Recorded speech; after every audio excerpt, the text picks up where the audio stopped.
همین الان وارد مرز شهید سپهبد قاسم سلیمانی شدن.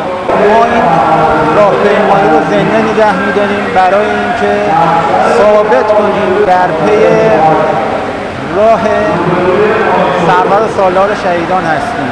واقعیتش این شور و شوقو که آدم می‌بینه بعد 1400 سال چیزی جز معجزه نیست. اون کسایی که میگن تو این سالا معجزه نمی‌بینید بیان ببینن که بعد از 1400 سال واقعا این معجزه است داره اتفاق میفته که کسی برای پدر مادر خودش بعد از 2-3 سال اشک نمیریزه، اما برای امام حسین علیه السلام 1400 سال مردم دارن اشک میریزن.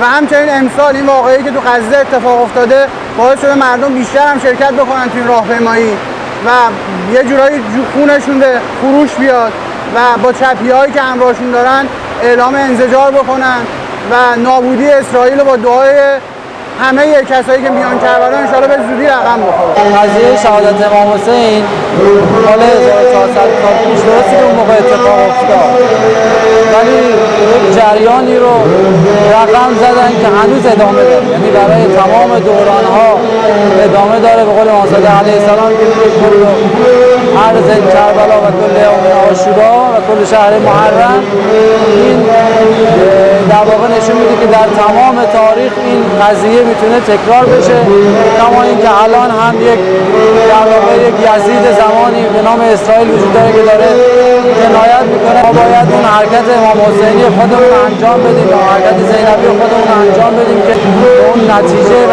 پیروزی نهایی برسیم.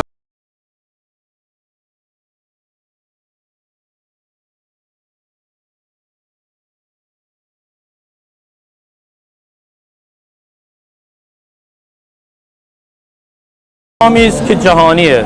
این قیام در مورد ظلم و ستمی است که به مسلمانان روا شده و برای پایداری اسلام انجام شده.